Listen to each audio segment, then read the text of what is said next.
You're listening to Dramas Over Flowers with Saya, Anisa, and Paroma.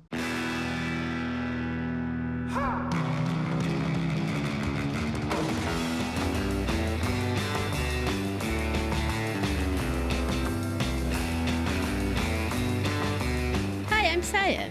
I'm Paroma, and we have kicked out Anisa so we can have a private chat with everyone else. I think you kind of said that wrong. We held Right? Anisa captive and made her late for her engagement. I mean, her what she was going to. Social engagement. Yes.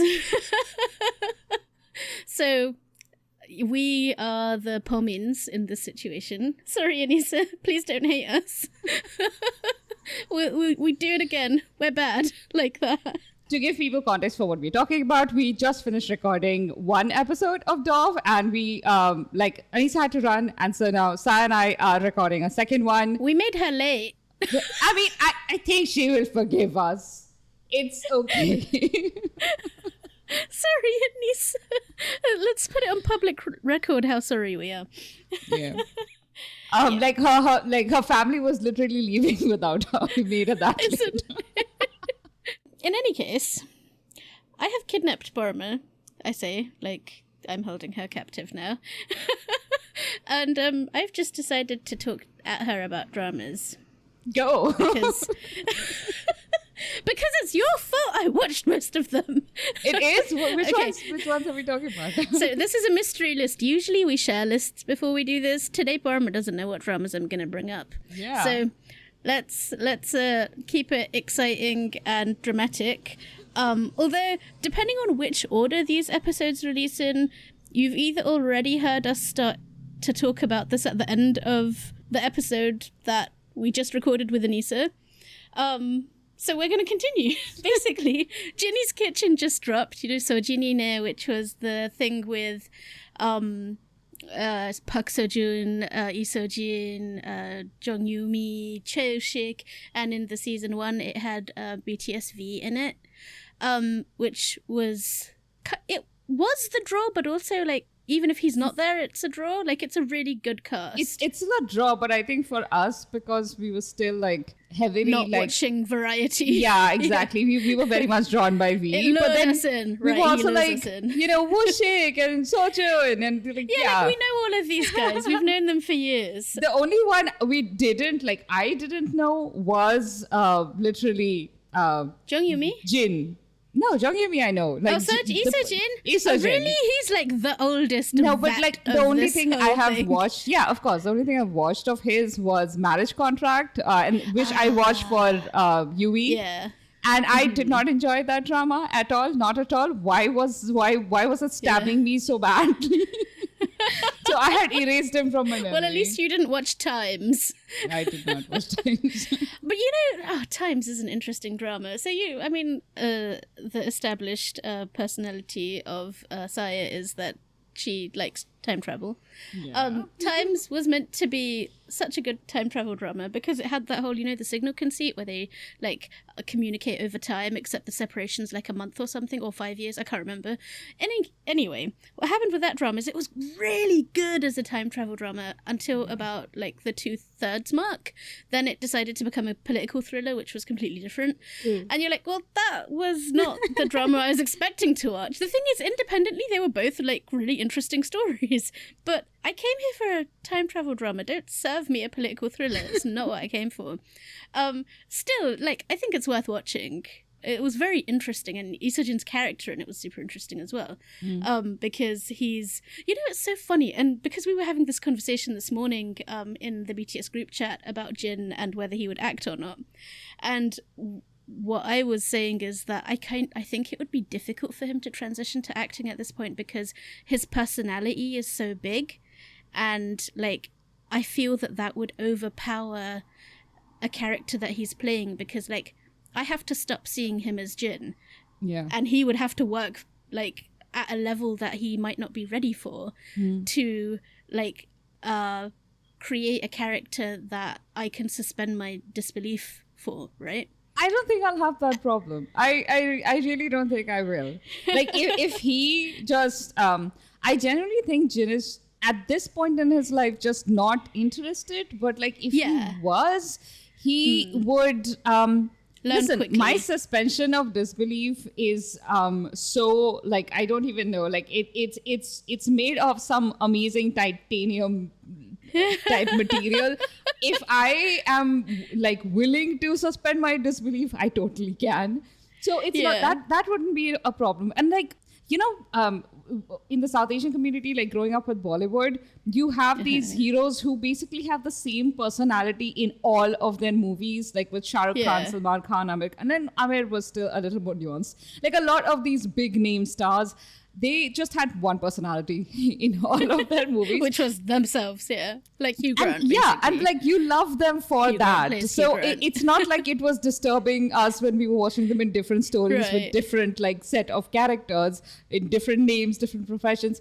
It's fine. We can do that. Yeah. But Well, to clarify, sorry, go on. like I'm just saying, like, but that's, you know, that kind of drama, that kind of movie. But if it's like a character driven story, like something that is more grounded, that it would be hard to see Jin in a drama like that or a movie like that without being like, wait, that's Jin, that is not your I don't know, mobster lackey or I don't know, teacher or like some doctor. I just know. To be clear, what I mean is switching off my I love Jin lens to this isn't Jin. This is like, you know, this character. Like, it would take me a lot to like dissociate this is Jin from a character that he's playing. And I feel that would be true of many, many, many people who adore this boy, because like, but that's not even the point. My point was to bring up Jin. I brought him up to illustrate a point. Like, Lee Seo-jin's personality is such a specific and interesting and also hilarious and like prickly he's like there's this really great Korean word for it, like gadarupta, like he's this like, you know, like I can't come up with the English word for it, but like he's just this like really like spiky personality person. He's just so funny. He's and the producers grumpy, seem to really enjoy cynical. like He's great. getting those He's great. out, like those moments where he's just annoyed.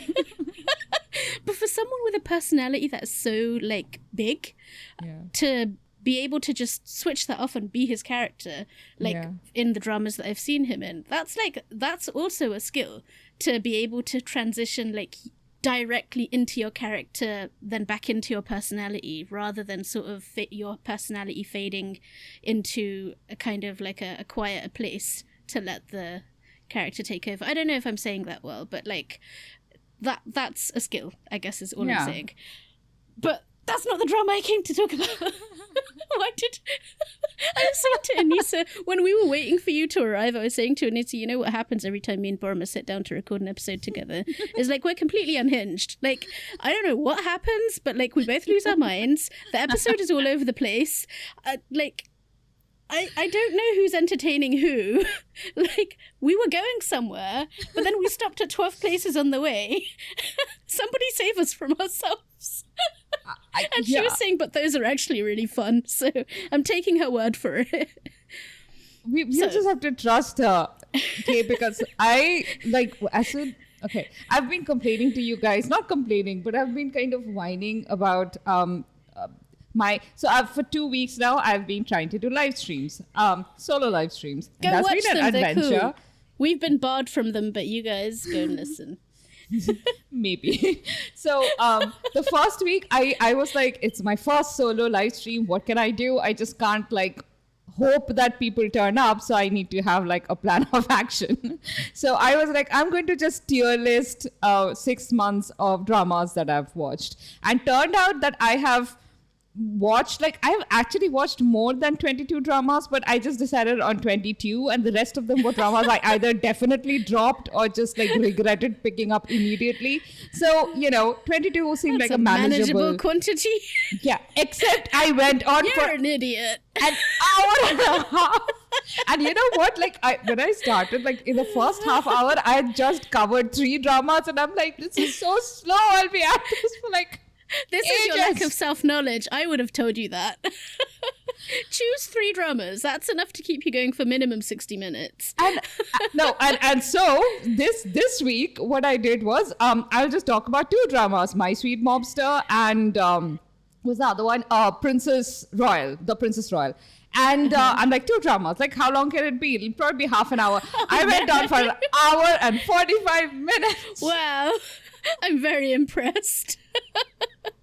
I just get so much FOMO from this because it's like I'm not watching any of your dramas. So it's like, well, here's a 2-hour video that Paroma did that I can't watch. Oh, here's another one that she did that I can't watch. Oh, here's a really cool looking video essay that I can't watch. Because like she spoils 15 dramas that I haven't watched yet, but I fully intend to. So I think that I'm going to retire from trying to follow Paroma's career, but I wish you the best. Someday our stars will align again. But actually today may be that day, because I've got this list of dramas that I'm like, I'm going to talk at Paroma about these things. Please do. But I did want to start with Jinny's Kitchen because it's really funny, and I thought the show would really suffer from the loss of like Taeyang's BTSV, from his like, he has such an interesting screen presence and he's so unpredictable, like you don't know what that boy's gonna do next, and it makes for amazing TV because, and his like deadpan delivery, which like kills it. I mean, that boy was made for TV, you know? Yeah. He's made for the screen, and he has this real, I don't think he does it consciously, he's just being himself, but he has this like dry wit, which I think goes under the radar so much because like dry wit is like, it's a kind of a, it's a very specific it's not type. A very on the nose kind It's of subtle. wit. It's like very it's subtle. And he'll just say something quietly, and then it's like even And the his camera blank would face move on. delivery. Yeah, complete blind face. You're like, wait, did I hear love that it. right? By the time you register what he said, like the conversation has moved on, and like obviously his friends have registered it. He's such a natural actor. Yeah.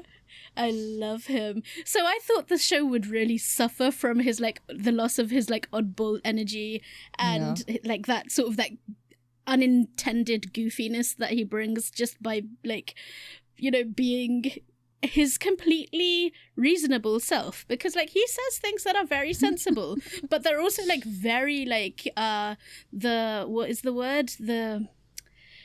incongruous with like the moment or the setting, and like, you know, there's clips of it. Anyway, my point is that they have a replacement intern, and it's the actress Go Min-shi, who you starred in Youth of May and Youth of was May, in Jiri-san, Sweet but Home. I think Jiri-san is one of her minor roles as a drama Sweet that Home, not that many she people was in watched. Sweet Home. I think she was big in. Yeah, she won a Best Rookie award at some point not long ago. But she's so funny. She's like not at all like Tae, at all like him. She's incredibly competent. Before she became an actor, she like, you know, she worked like actual jobs, like that sounds really rude, but you know, like she worked like albas, and she was a wedding planner. Like she did your kind of everyday jobs that all of us do. Yeah, you know. So she has this skill set that is non-celebrity skill set. Exactly. And like she also has this amazing confidence. So like when she's being interviewed about it and they're asking her like, have you ever watched the show thinking I could do that? She's quiet for a moment and she's like, yeah, I did actually. Like, I could do that. And so they have this clip at the beginning where like they before Tae went off to army, they like asked him to say a few words to the new intern, and he's like, you know, he gives like a couple of advices, which is like, you know, be fast. Man, this girl is fast. Like Go Min-shi, she's really such a charm, and she's the reason I'm watching it right now, basically. I love her. She's great. So it's only 1 episode out so far. It's a 2-hour episode, though. It feels like a week long. But it's really fun. And it's in Iceland.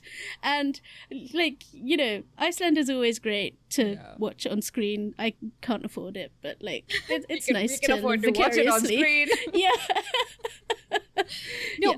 but what you're saying about Gominshi kind of reminds me of this video essay I watched recently. I think I shared that with you, where the essayist was basically discussing this a K-pop star turned actress, Sohyun. I forget which group she's from. But basically I that know who she you was mean. extremely beautiful, like in her like early 20s when she debuted, and then when she went to variety programs, she basically was just Yeah, you know AOA, just to place it. and Yeah. she would basically just like not be her competitiveness was basically just smoothed out in the Yeah. edits, and she was only there to look pretty and people commenting on how sweet and pretty she is. And even though you can see her winning competitions and her being This was really, on Running Man, right? correct, in Running Man, and this Yeah. was like that 400-ish episode, like that Yeah. era, 400 to 600, I think. And you had her be in like several of these episodes, and in the initial one she barely said anything, and that was so odd given how competitive she was, whereas the show's focus on other, especially male participants when they were competitive, was very much on the fact that they were competitive. So I like that now, at least when you have in variety and you have a young actress being like clearly competent and clearly competitive, that is shown in a flattering light and actually presented to the audience. Do you think that's also like an era thing? Like that Yeah, time? absolutely. But Yeah. that time was just like, it's not Not that that long far ago. back is what I'm It's trying to not, say. but also like these things do change quite quickly too. Like, but no, actually, I mean, I don't really pay attention to other idols in variety shows if they're not like my faves. The fact is that I couldn't get into Korean variety a few years back because whenever I tried to, like there was that like the mystery one. non-presence of women. Exactly. And when women would be Right. present, they would hardly speak. And these would be actresses that I follow and I've seen their interviews. They're well-spoken. Yeah. I want to see them participate more, and they would just be not, I mean, Yeah. yes, sidelined actually. I don't think there is any other way of saying it. And they would be part of these teams solving mysteries, let's say, or something. Yeah. And they would barely be relevant. There would barely be any clips of them. And I would just be like, why? I'm not Yeah. interested in seeing all of these men. Yeah. You know, I think that's actually a really interesting, like, an interesting footnote to that would be like the rise of the YouTube talk shows, which Ooh, has yeah. really been a good place for like women in the industry, whether they're actors or idols, to be able to actually talk. Like, they're not game shows, they're not like activity shows, they're about like introspecting and talking and like, you know, like having quality time that isn't like an activity. That's a topic we should save for when Anissa is back, because she has a whole thesis about this. Well, not like a literal thesis, but like we've been talking about it for a long time as something we want to talk about, because we've been like slowly increasing our what do you call it, our collection, our secret cache of like internet talk shows that we watch, which, like, for example, if you're following one person, in your case, what's her name, I'm so sorry, I've forgotten her name, Kim Hae-yoon. Yeah. Don't kick me out. So, like, when you're trying to follow one person, you end up discovering like 12 different shows, right? yeah, because she's on, I mean, she wasn't on so many, but like, oh, they're on this one, they're on that one. And then through that, you're like, oh, this show is actually Yeah, really for cool. instance, I started Yeah. watching more NBC radio videos, like that channel. I didn't even know it existed. And then I found interviews of other Yeah. actors who had come to NBC radio for interviews. And Yeah. those are fun to watch. Radio interviews are a whole, like, they're so interesting, and that will be a BTS episode one day. Let's save that one too. Look at us trying to herd ourselves back onto the track. So that was Jinny's Kitchen. That I finished talking about that. I'm going to keep on watching Even that. though I didn't let you talk much about Oh, it. I thought I didn't let you talk, but that's the plan. I'm not planning to let you talk, so you should get in when you can. 매니저님 혹시 미래를 보시나요? 느낌이 좋아 뭔가 달라 미래를 봤다고 쳐. 그럼 제가 지금 이러고 있겠어요? 진짜 뭐 로또 다 맞춰서 복사 편살하고 있겠죠. What's the next the one? other one, the other one I wanted to talk about. I don't know if you, because I mentioned this to you a little while ago that I was watching it and then I recommended it to you. I was once again browsing the time travel tag in MDL, and I came across this show called Top Management.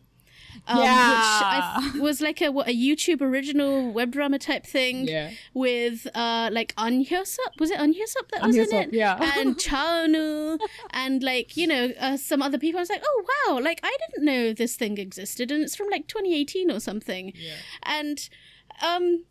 And then after I finished it, I was waiting until I finished it before I told you about it. Because one, I know you watch every Chaonu drama ever, because Chaonu is your baby. So I was like, Paroma has to know either that this exists or she's already watched it. So I was like, I need to tell her. But it should also be noted that he's not in it as much as you might have been led to believe. And he's like very green Chaonu, so he's just like literally his character is he smiles and like like the rays of the sun like come out from him, and like he's like that's his whole character is he's handsome, and it's funny.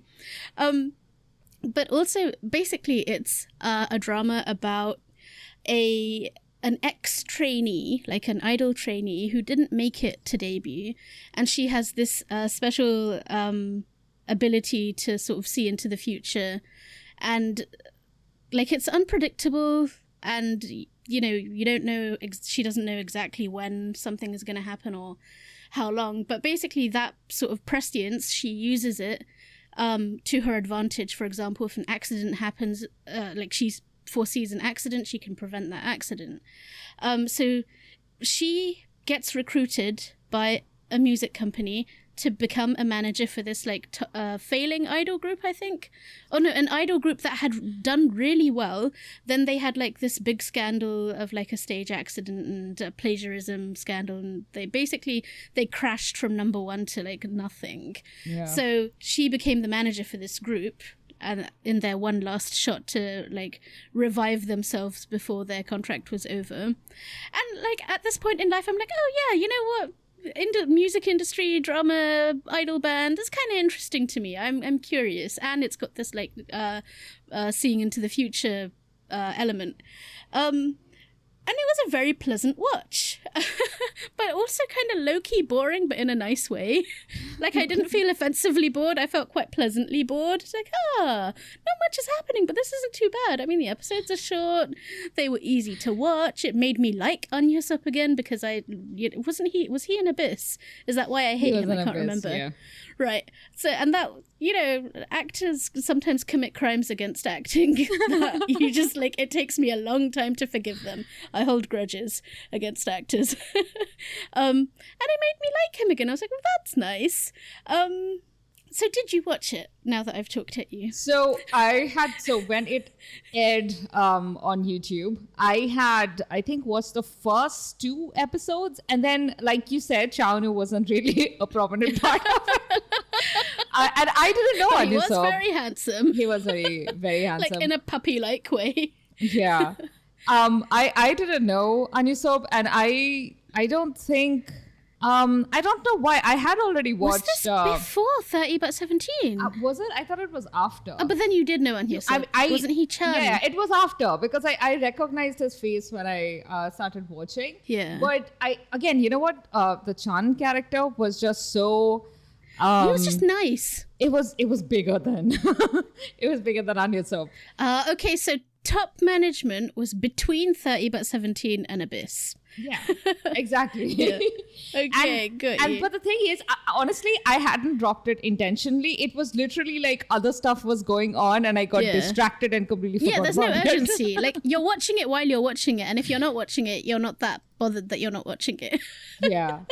Like, it's very low-key. But I honestly, the moment you mentioned Top Management, I was like, wait, it's still like I have that YouTube playlist saved. Yeah, it was fun. It was fun. But it was also like, it wasn't deep, it wasn't heavy. presented a very, I think, idealized worldview of how people want the, music industry or the idol life to work, which is, oh, you have a 9-to-5 work day. Okay, not exactly. And you get to sleep 6 hours. But, it did very much present it like this is an ideal management. Wouldn't it be great if we had this? It doesn't actually happen, and it acknowledges that. But it was this sort of humanist view of idol life, which was actually, it was nice because it wasn't it wasn't pretending that things were good. It was saying, wouldn't it be nice if it was like this instead? So that was that. Yeah, have you ever watched Hit the Top or Best Hit? I'm planning to watch that quite soon. So Chow Nu had a very similar character in that, where he was he wasn't really there, but he was he was in a cute idol, a baby arrogant idol character, and he was very pretty and very cute. I would imagine that's a Yoon Si-yoon drama though, and isn't it Kim Min-jae and Yoon Si-yoon in that? The main two? I think so. Both of them good actors. Yeah. Kim Min-jae is the one who looks and sounds like Yo Jin-gu. Yeah, Kim Min-jae. Yeah. Sorry. Immediately said his name wrong. Kim Min-jae. Yeah, exactly. The Yoon guy Si-yoon from is Enrique. Brahms. Yes. Yeah, that's correct. right. Correct. Yeah. I haven't seen Yoon Si-yoon in anything else, have I?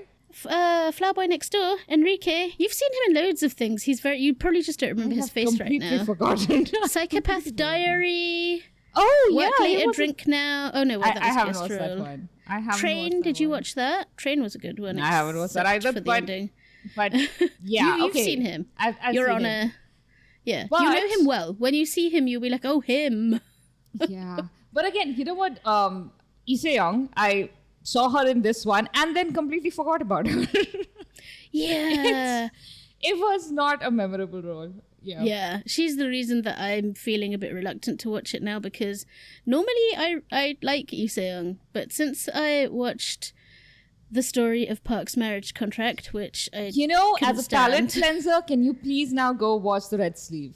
I cannot tell you how much you should go and watch The Red Sleeve. But I think because of how much you're telling me to go and watch it, and my sister is telling me, that makes it difficult for me to go and watch it through no fault of your own. It's just my brain is The trust deficit unwieldy. here. It's, excuse me, okay, the main drama I came here to talk to you about, I haven't even got to yet. I'm saving it for last. But that's you told me to watch that, and I haven't even told you that I'm watching it. And I've nearly finished it, and I'm here to talk about it, but not yet, okay? Oh, what is it? Why don't I know what it is? I'm not telling you, you have to wait. I still have to talk about Good Day to Be a Dog because we're segueing from one Chow Nu drama into another. 우리를 왜 이렇게 좋아하지? 뭐 해장도 뽑는데. 선생님, 제가 사실 개털 알러지가 있어가지고요. 갑자기 스트레스 받을 땐 족발에 소주 한 잔. 귀찮아요? We are still watching Good Day to Be a Dog. No, I watched it. I watched it a few months, maybe a couple of months ago. And in the beginning, I was like, well, actually, this is quite fun. And I was enjoying it. And then halfway through the drama, it became a different drama, and I hated it. I hated the entire whole second half. Did you say it was a good drama? Because I feel like I need to said it stopped. take you to task for this. I said it stopped being good at episode 10, where it should have just ended. It should have. They broke the. I hated it so much. The goodwill that the first half had built was so destroyed by the dumbass second half. I'm sorry, I don't even use that word normally, but I'm just so angry. Yeah. Yeah. What? Yeah. I agree. I couldn't even understand it. And the villain who is on some kind of Power revenge trip? bender that makes a revenge bender that makes no sense. Yeah. And you've been holding on to this for 300 or 500 or however many 100 years, and because you're stupid. Yeah, it turns out to be a misunderstanding. That's Because the worst. you are an idiot. And why did you make this drama? Why did you make this drama? If you made this drama, why didn't you stop it when the curse was broken and be like, okay, we've told the story, that's it. There's no more story. Why did you turn it wasn't even an epilogue. It was just somebody was we have 6 episodes left. Let's just make up a whole second arc that makes no sense. And I'm so angry.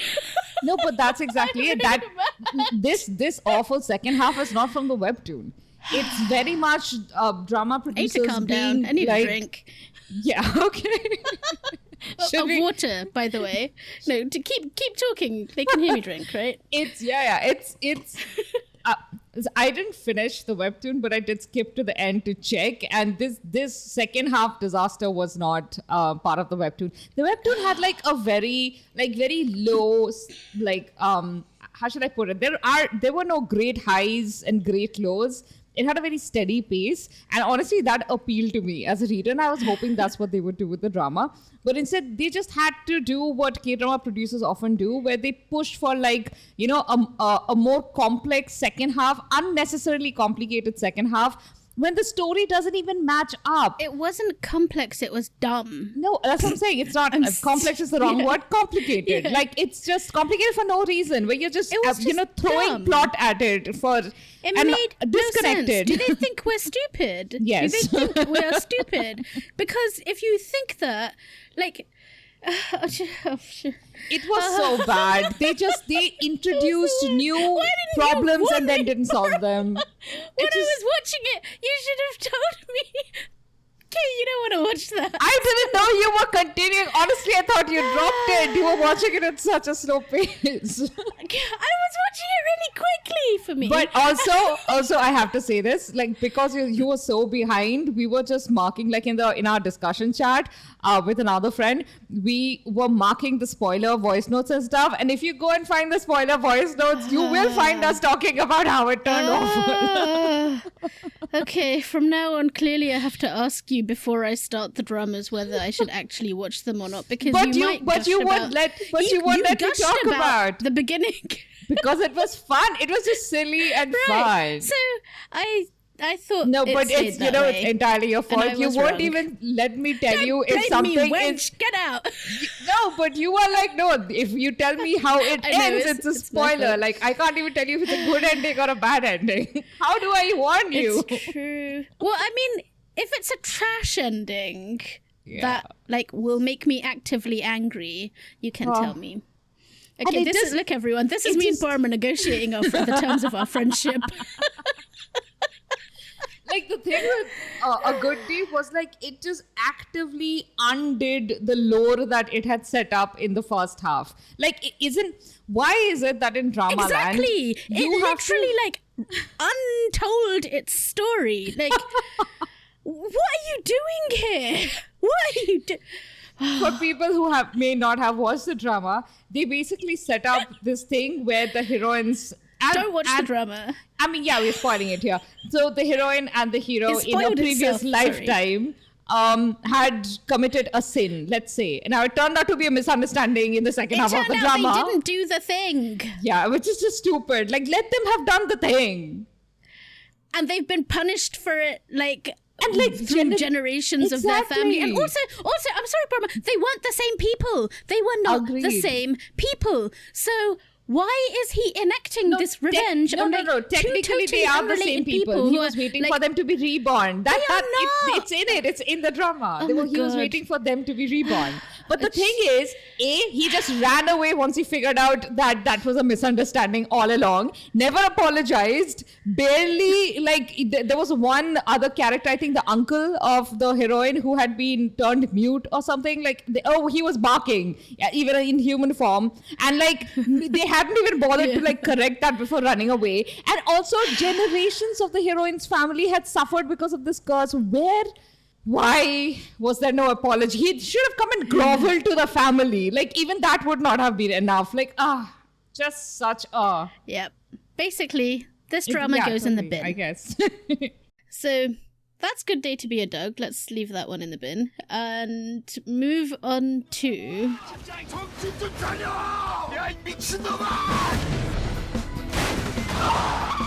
교통사고 조사계 박현수 경입니다. 왜 갑자기 반말하세요? 가해자가? 보호자세요? 폭행이요? So the next stop on my time travel on MDL, aka my drama list, brought back to my attention a drama that I had forgotten to watch, even though it was 100% in my plan to watch. And this one is called Miraculous Brothers, which is actually very recent. It's like, it's a year ago, so it's from this time last year. And this is a drama from the writer of Beautiful World. And now you finally know how good Beautiful World is. Yeah, I do, man. I wish I had started it earlier. But it turned out to be it was so good. I was expecting it to be depressing, and the fact that it was just so good. Yeah. It's so good. Like, I can't tell you how good I mean, I think I've, like, at least in 3 separate episodes, I've tried to tell you both how good it is, but, you just ignored me. No, but, like, honestly, it was because you told us to watch it so many times that I started it. Otherwise, anything that I perceive as remotely depressing is just never making it onto my watch list. I am in this world for escapism. I have enough reality around me. I consume so much political media, so much socioeconomic stuff. I just do not need that in my. You remember this? What you just said? Yeah. Remember this when I get to the drama that I really set you down to talk about, okay? Because I'm gonna forget it, but that's why I need you to remember. Okay. So. Miraculous Brothers has 2 main characters, and the main narrative revolves around a failed wannabe novelist called Dongju, who is played by Jung-woo of, Suragi Oppa fame? Trash Oppa from Answer Me, which one is it? 88, 94? I can't remember. I didn't watch either of them. Anyway, he's that guy. He's a very shouty guy. He is not an appealing character to begin with. So it took a little bit of perseverance to sort of stick through this guy's very abrasive and unpleasant personality and shoutiness in the first few episodes. But he was tempered by the other main character, who is the time-traveling one, who has leaped forward into the future by like 20 years or something. Ooh, it's like Circle. 7 years. It is like Circle. So this is why I was like, I need to tell Paroma about this, because I was getting such like the Circle vibes in it. So he not only has leapt into the future, but he also has lost all his memories, and he's got some supernatural powers. So there's a heavy Circle vibe in there. And like, I think just before I started watching this, we were talking about, maybe in the group chat, about memories making you who you are and that kind of thing. Yeah. It's that. And this is also from the writer of Memory, which I haven't watched, but I imagine a drama about memory is something to do with memories. So this is just, I'm just putting that recommendation out there for anyone who's watched Beautiful World. If you haven't watched Beautiful World, go and watch Beautiful World. It's been a little while since I finished this, so I kind of have forgotten details, but you do want to watch it. It's very atmospheric. It's got these really interesting questions about, like, being a person. It's got these, like, this crime from however many years ago it was that this like they need to solve in the present. There's all sorts of, like, it's a really good mystery.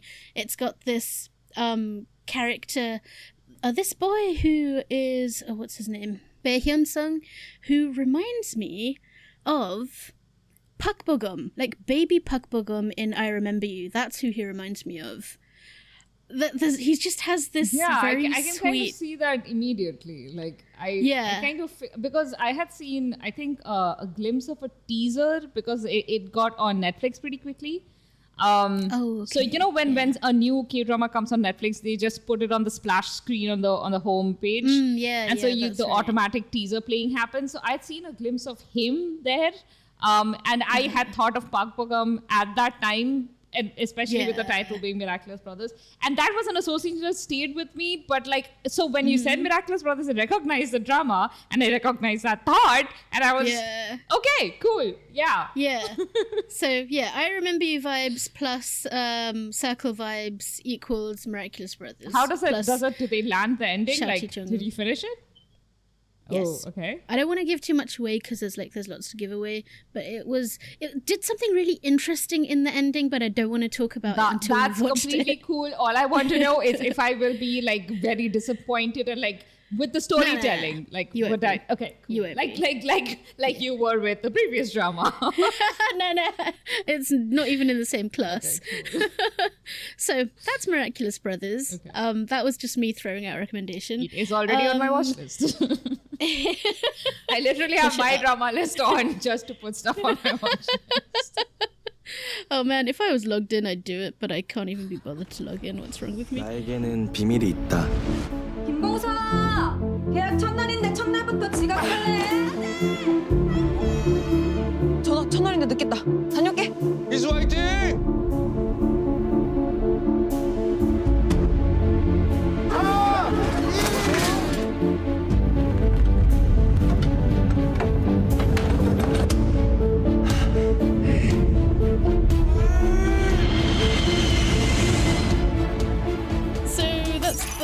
Okay, I finished Moving recently. So I finished 2 dramas recently, Moving and Dr. Slump. So I want to say something about Moving, but it's kind of spoilery. I'm okay with it. It's just my sort of closing thoughts. So I guess we'll mark in the timestamps when to stop listening for spoilers for Moving. So I did watch like up to episode 12, I think, when it was airing. And then like I think we had year-end stuff and I didn't get around to finishing it, so I literally just restarted the whole thing not too long ago. So they have this really, the best part of this is like the Jo In-sung and what's her name, Han Hyo-ju storyline. So good, so well done. But I feel like the end, it really petered out. Like you had this huge build up to something epic and then the epic payoff didn't come, is how I feel about the end of Moving. Like I finished and I was like, is that it? Yeah. Like I just went through this whole thing and then like, is that it? Like where's the climax? Where's the... Like, I would not usually say this, but where's season 2? Yeah. Like, okay, we've done the world building, we've done setting up the characters, you've just set the table, but you haven't brought out the meal. And I kind of feel a little bit shortchanged. I went through a lot. The thing is, I there was an expectation for season 2 because that is how it felt, very open-ended-y. Wait, I said that very wrong. Open-endedly? No. Yeah, anyway, it's not supposed to be used that way anyway. Endishly? Yeah. And so I mean, none of it's grammar, so... Yeah. Everybody was like, will we not have a season 2? But the problem is that, no, they haven't... It's expensive. It's expensive, exactly. It's apparently the most expensive drama ever made, and I'll tell you how much it cost. Like the total cost was 40 something million US dollars. Wow. In total, by the way, which is almost nothing for a big budget drama series, but like for a K-drama, that's a lot. Like just a couple of years ago, a budget of like 10 million was just like over the top. Of course, I don't know how much Queen of Tears cost, but apparently it may be even more expensive. I was going to say, are we counting Kim Soo-hyun's salary or not? Yeah, exactly. Like, honestly, when I say Moving was the most expensive, it was when Moving came out, it was the most expensive. I don't know what happened since then. But also, it's the fact that Disney's, the Korean drama arm was pretty much dismantled. The one who came up with, even as Moving was airing, they were dismantling the department. So Oh, yeah, I remember. Yeah. Oh, yeah, I remember. Because there was a lot of, like, backlash because people were like, you finally made a good drama and now you're shutting it down. Honestly, they've released a lot of good dramas. It's not like they, for instance, Link is severely underappreciated, but I'm one of those people who... I think it's a really good drama. It's also a drama that like goes over subject matter that other dramas rarely do. Things like stalking, the right to self-defense, and it's also like okay. So it's just like it's a little digression. You know how in South Korea, if you're a woman and your husband beats you every single damn day, and one day in self-defense you murder him. Self-defense is not a defense, right? Because excessive force, I suppose, and you getting beaten to death was not excessive force. you being in danger of dying was also not excessive force, but you killing your Like husband you have to was. die first to claim that it was. Yeah, exactly. Once you're dead, that was definitely excessive force on your husband's part. Yeah. Shitty of him. Yeah. So that these kind of laws are often shown and challenged. Not often, like very rarely actually, but sometimes they are shown and challenged in movies and sometimes referred to in dramas, especially in court dramas. But like this one, Link did a good job of showing what happens when a woman is being stalked and stalked and stalked and stalked, and she's not really being taken seriously. And then one day, like when her space is invaded and she like hits back. And okay, I'm gonna just be a little spoilery. This is like the first episode or two. It's not even like very deep. She ends up maybe killing the person who stalked her. And then she and her entire family basically hide the body. My dude, I was just adding it to my list. But like then the body disappears from where it was so it's not hidden. dead. Right, And got so what happened? Is the person alive? Are other people involved? Like what? It's like a great mystery. But like there are so many, even when sometimes a new character appears and you're like, are they on the side of the antagonists? But they actually have like their own thing that they were going through. And that's it. I just think Link is like super, super underappreciated. But it was one of those dramas that, and also, one of my favorite. Hold on. Damn it, I can't recall. Mungayang was in Link, but like, who's the other one whose drama I really loved? I call something. The revenge drama, but like very slow-paced revenge drama, but like lovely. Weightlifting fairy, the actress. What's her name? Lee Sung-kyung? Lee Sung-kyung, right. Lee Sung-kyung's drama. Wait, what is the name of? Call It Love. Call It Love. Also streamed on Disney.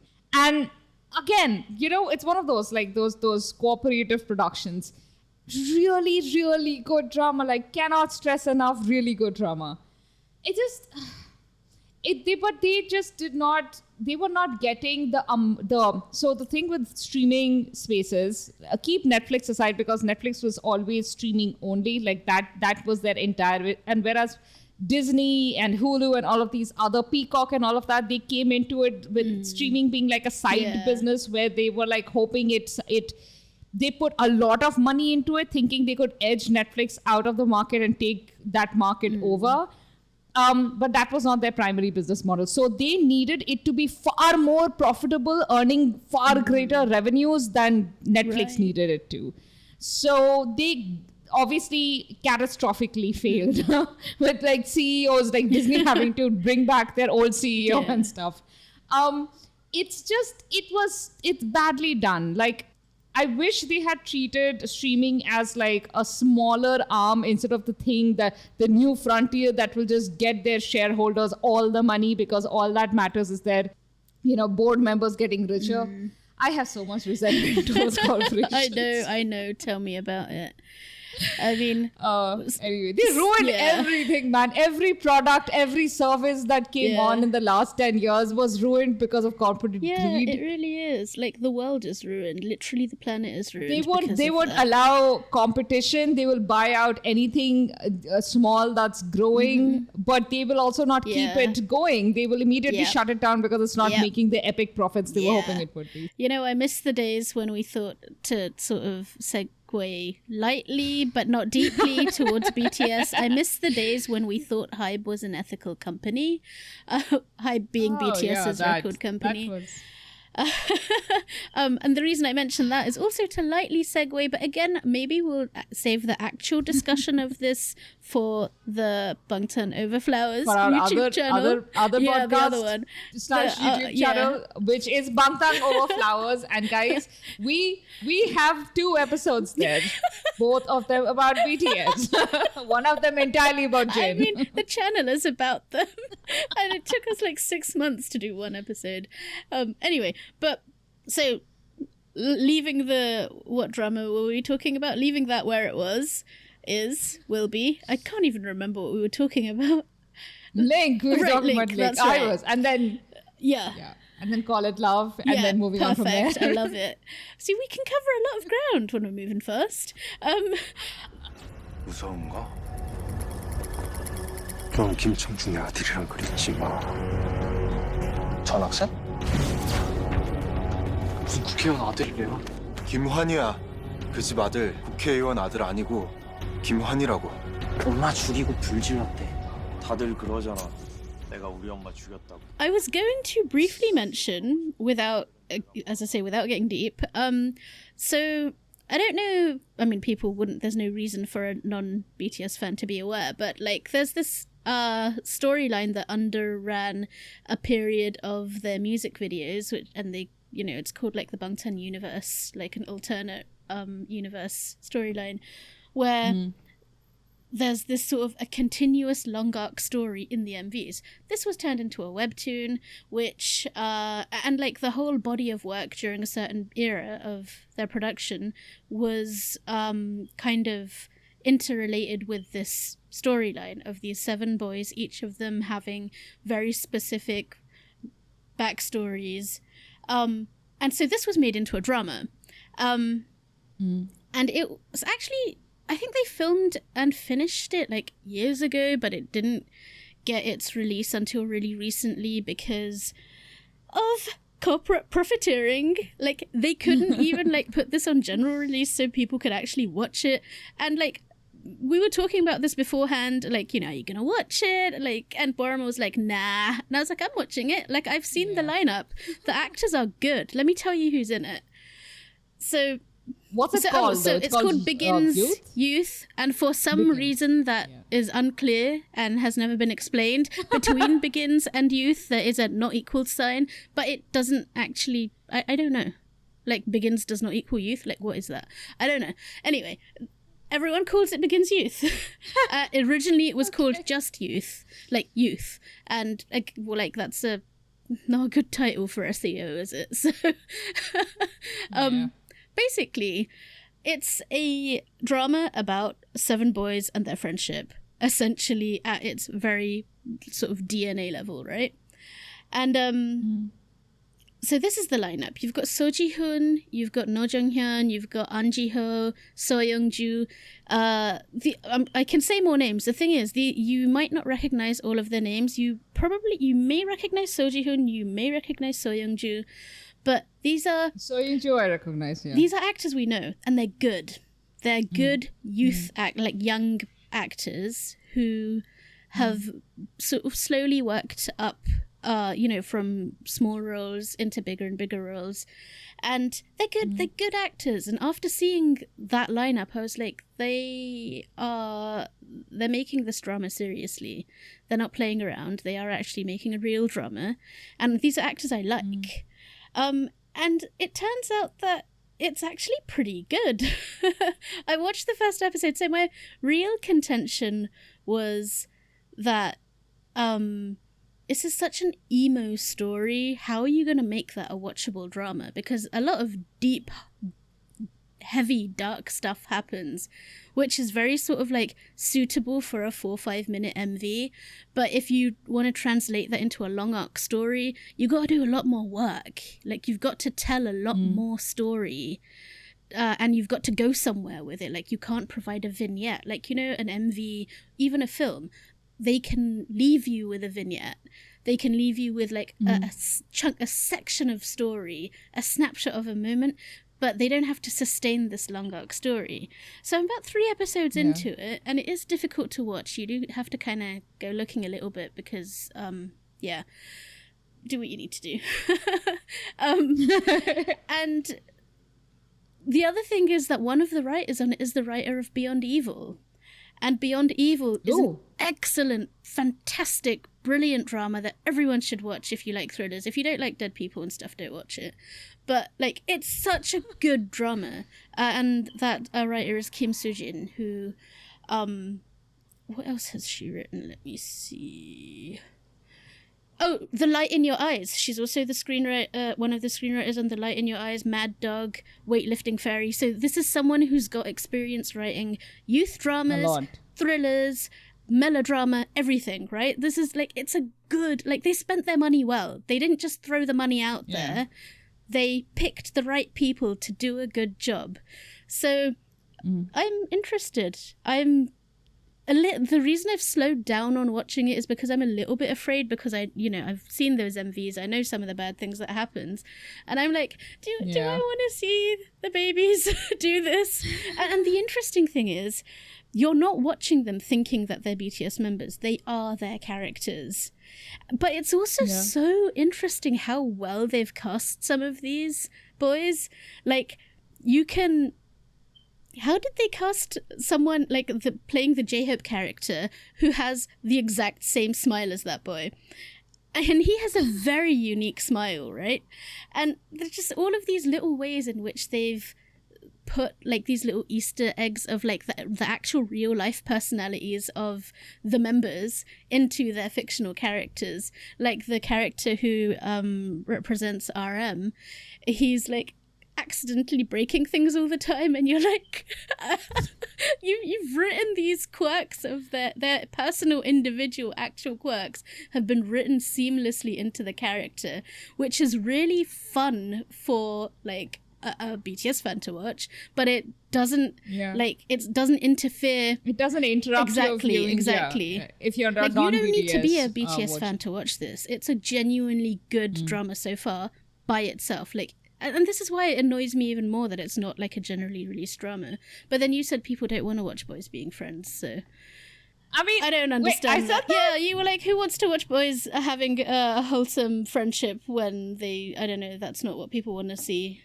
I can't remember. Something like, I'm probably misrepresenting you. Basically, you were like, people aren't here for the bromance, okay? They want romance or nothing. No, okay, you didn't say that. I made definitely that. feel Let like me this. Should I check? I'm actually rudely misrepresenting you. Yes, because I want context for my own words. I feel like there is context missing here. So I was complaining in the chat about the way that it was released and that they're missing out on capturing the regular K-drama audience. And so I'm quoting you so that I'm not to correct my misrepresentation of you. You said, there's also the fact that a drama with an all-boys cast of schoolboys is not likely to garner much international K-drama fan attention unless there's some Lord of the Flies element to it. I did, in fact, completely misrepresent you. And then I go, ... what? Space, but, space, romance? There we go. That's what really happened.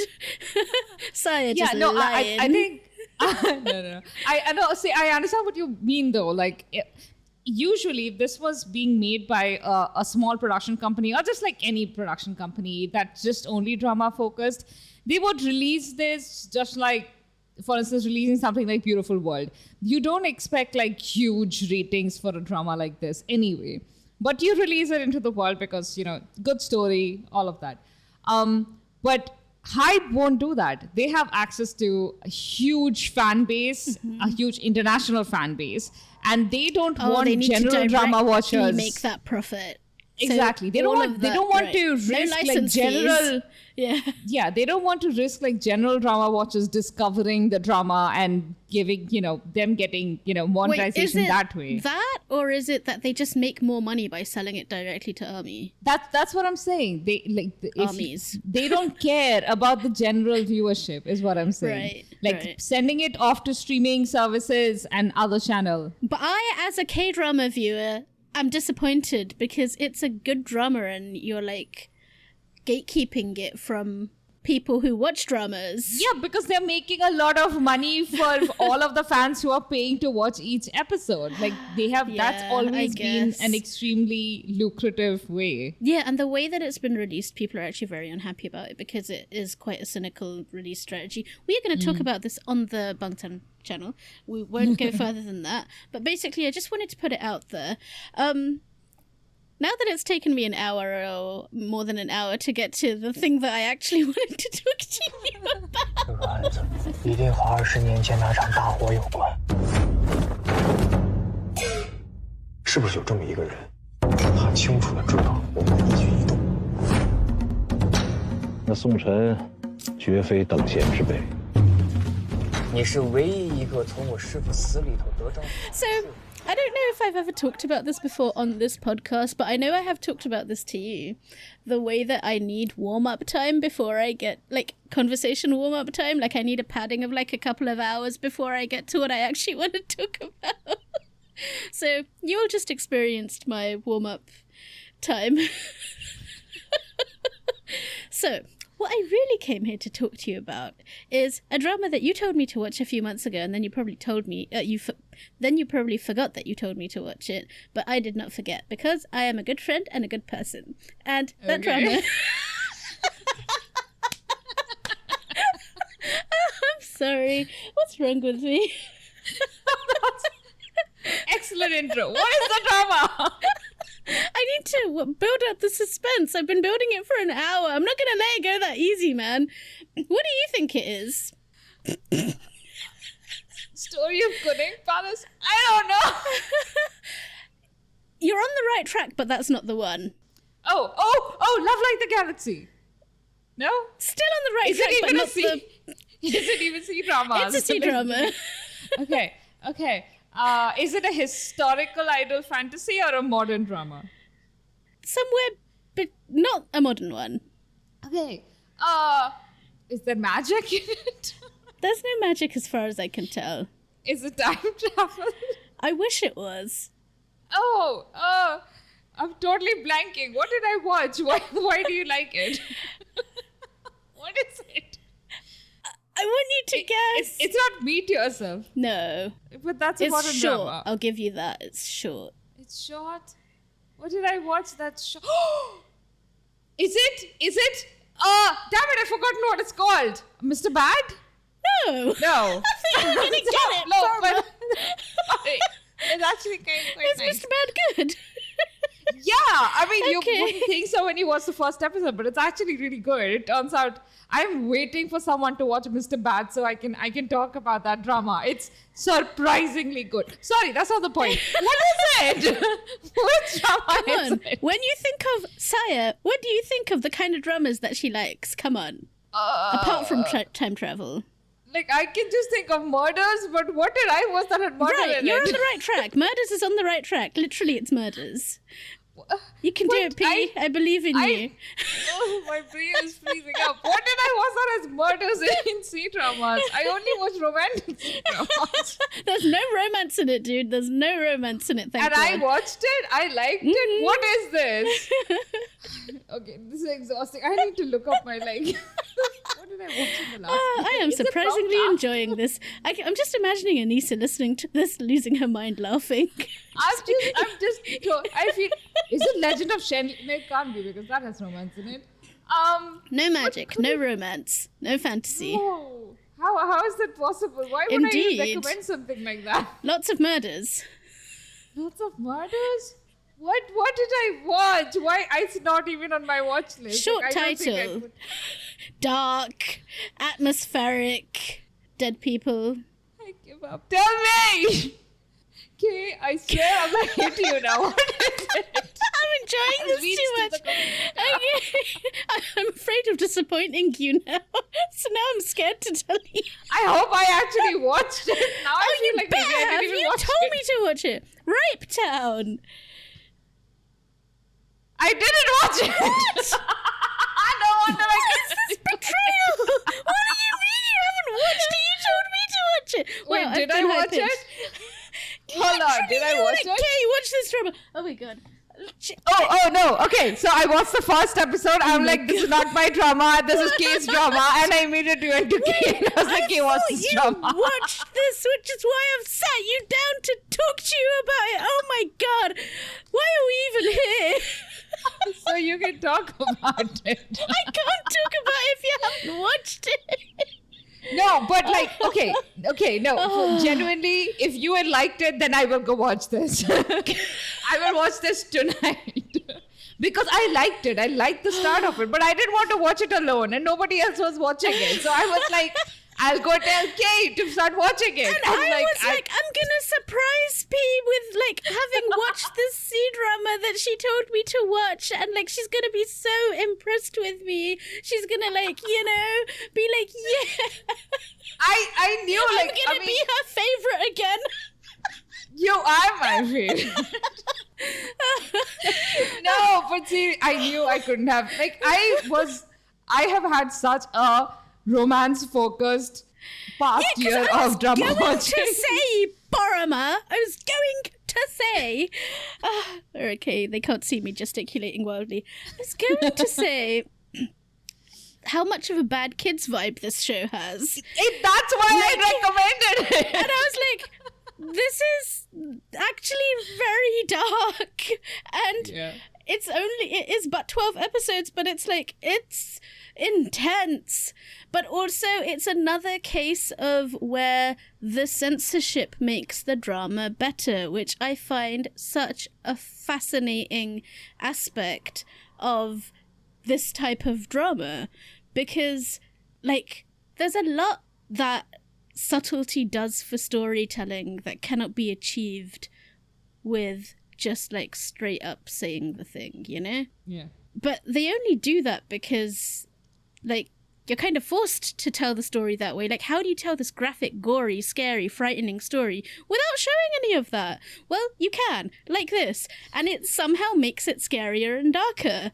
And also because it, like, introduces that element of, like, not always being certain exactly what happened, but having to piece it together from, like, the events around it.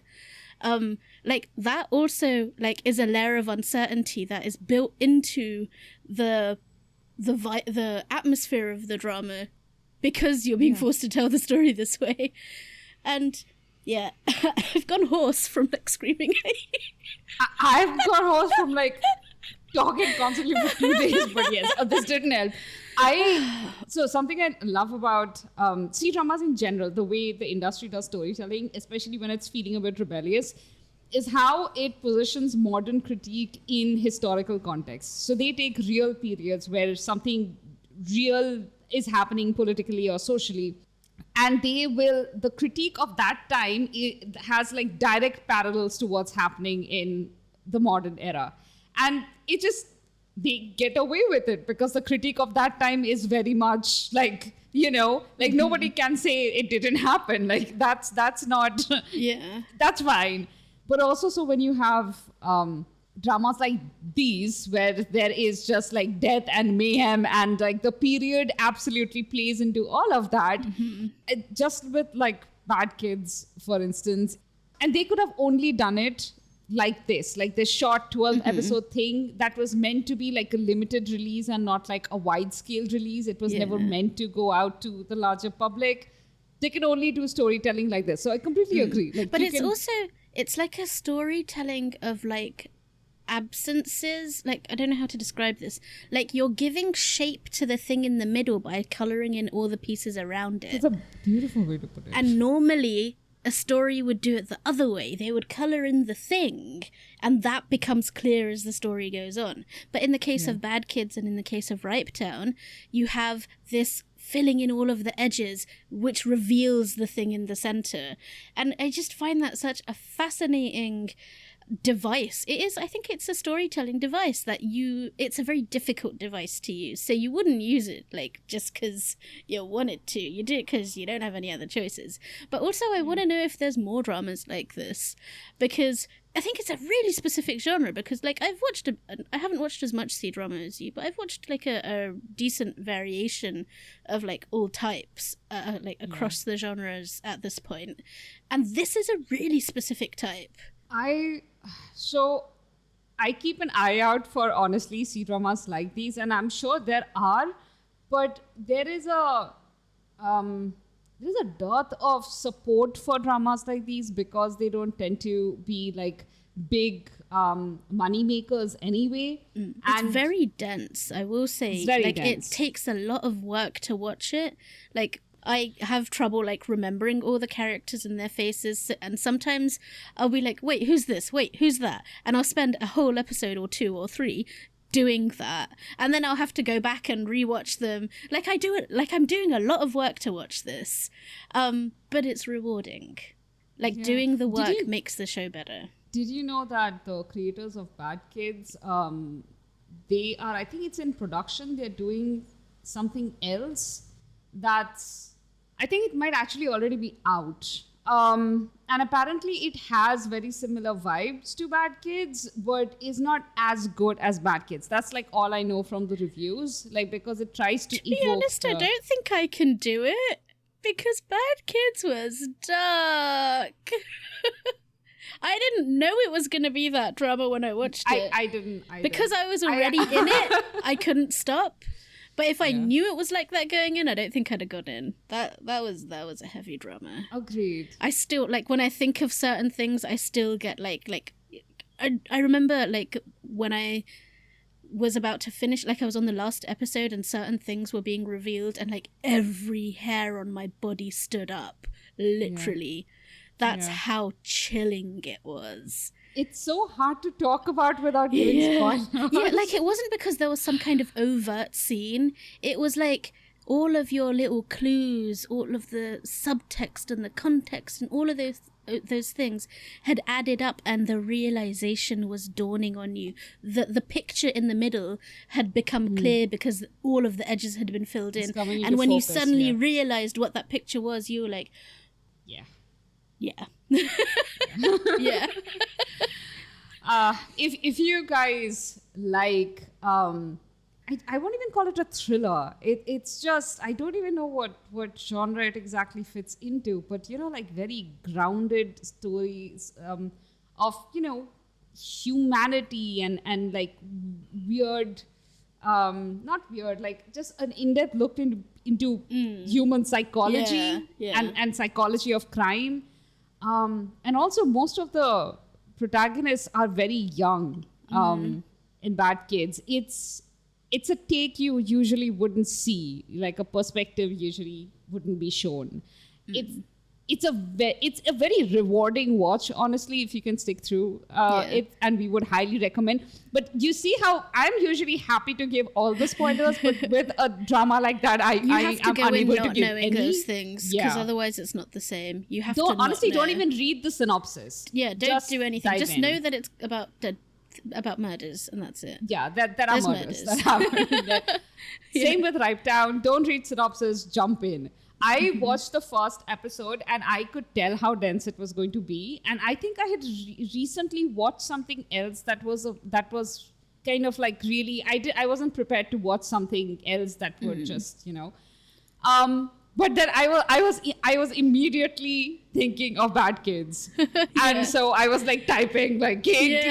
I was like, okay, if Kay watches it, then I will probably come back to it at some point. So I thought I will you sent me that after watching it. How wrong I was. Who knew such betrayal was waiting for me at the end of this episode after this, you know, epic build-up to this. I think you had your revenge when you made me like lose my mind over what drama it could possibly be. Well, I mean, if you had watched it, you would have guessed. Then I would have guessed, yeah. It would have literally have been the only murder drama. Right. I didn't know this was all built on a lie. Gosh. Well, now that we have cleared the air and established that, I guess we're still friends, I guess. I mean, I did say you were my favorite, and that should count for something. But you lied to me. Friends I mean, that's not true. Friends lie to each other all the time. That's part of a good friendship. And before we go our separate ways and part never to meet again until next time, I would like to leave you with...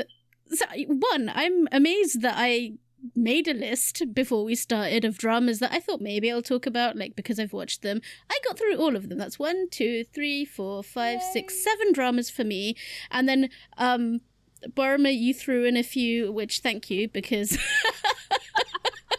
Can you tell them what you're doing and why I'm laughing? I don't know how to describe that.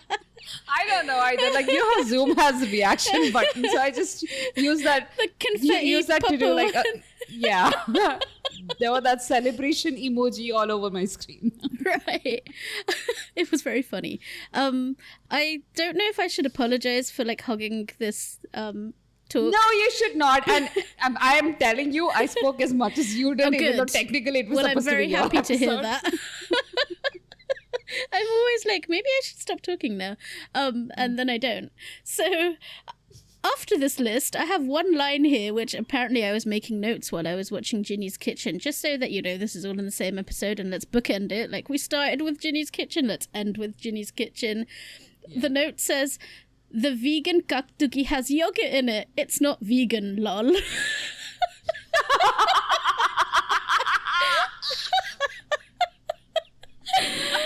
Now you know. That's what my notes look like.